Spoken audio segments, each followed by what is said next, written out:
पश्चिम बंगाल के एक छोटे से गांव में प्रकाश का जीवन उन संघर्षों का प्रतीक था जो समाज की धारणाओं को चुनौती देने वाले लोगों को झेलना पड़ता है। प्रकाश एक मध्यम वर्गीय परिवार का बड़ा बेटा था। होनहार और पढ़ाई में तेज, उसने अपने परिवार की स्थिति सुधारने के लिए सरकारी नौकरी का सपना देखा, लेकिन किस्मत को कुछ और ही मंजूर था।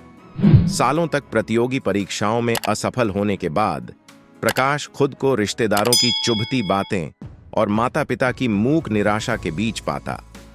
29 की उम्र में उस पर शादी का दबाव बढ़ने लगा। जब एक अमीर परिवार से उनकी इकलौती बेटी मीना के लिए रिश्ता आया, तो उसके माता-पिता ने इसे अपने लिए एक अवसर माना। मीना का परिवार अमीर था, लेकिन उनकी एक शर्त थी। प्रकाश को उनके घर में घर जमाई बनकर रहना होगा। यह व्यवस्था उनके समुदाय में तिरस्कार की दृष्टि से देखी जाती थी, लेकिन प्रकाश के माता-पिता ने इसे आर्थिक संघर्ष से बचने का एक जरिया समझा। प्रकाश ने मजबूरी में यह शर्त स्वीकार कर ली। एक महत्वाकांक्षी युवक से एक आश्रित घर जमाई बनने का बदलाव बेहद कठिन था। मीना के पिता, जो एक सख्त व्यापारी थे, ने साफ कर दिया कि प्रकाश को उनके पारिवारिक व्यवसाय में योगदान देना होगा। लेकिन व्यापार में अनुभव की कमी के कारण प्रकाश को बोझ समझा जाने लगा।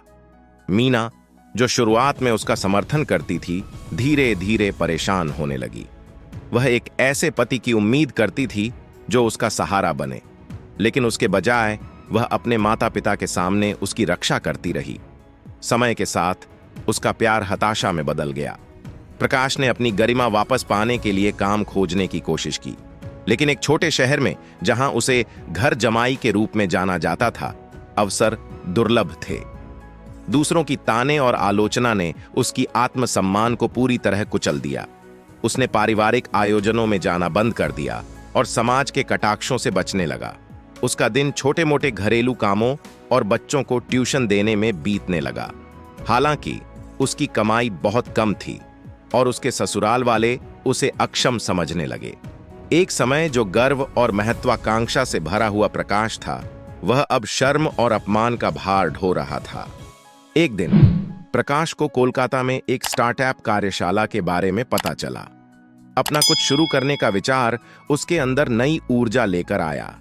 मीना की झिझक भरी मंजूरी के साथ उसने उसकी बचत से पैसे उधार लिए और कार्यशाला में शामिल हुआ।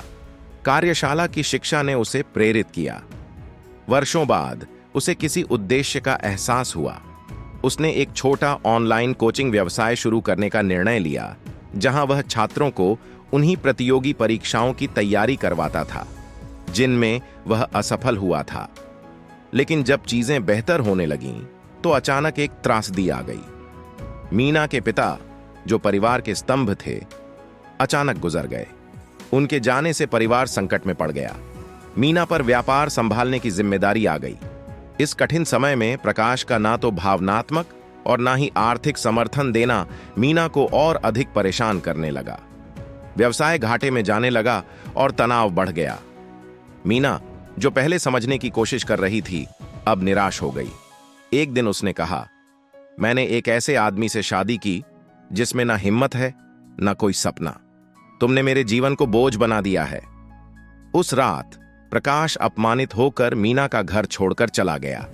उसके पास सिर्फ एक छोटा सा बैग और मीना के कठोर शब्दों की गूंज थी। प्रकाश अपने गांव लौट आया, खुद का एक अधूरा सा रूप।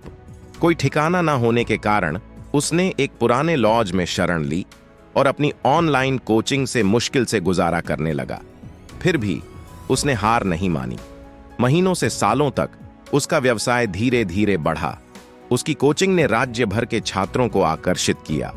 एक मेहनती और समझदार शिक्षक के रूप में उसकी प्रतिष्ठा बढ़ने लगी। लेकिन उसके अतीत के घाव कभी पूरी तरह नहीं भर पाए। प्रकाश अकेला रहा, मीना और अपने परिवार से अलग। कभी कभी वह कोलकाता में उसके सफल व्यवसायी बनने की खबरें सुनता, फिर भी उसने उसे कभी दोष नहीं दिया। शायद मैं वह आदमी नहीं था जिसकी वह हकदार थी, वह अक्सर कहा करता। प्रकाश की कहानी मौन सहनशीलता और पुनरुत्थान की है, लेकिन साथ ही यह समाज की कठोर अपेक्षाओं के बोझ को भी दर्शाती है। आखिरकार प्रकाश ने अपने काम में संतोष पाया, लेकिन उसकी यात्रा की तन्हाई हमेशा बनी रही। सम्मान पाने के संघर्ष में किए गए बलिदानों की गवाही। अगर अभी तक मेरे चैनल को सब्सक्राइब नहीं किया है तो प्लीज कर लीजिए और इस वीडियो को लाइक और शेयर करना मत भूलिए।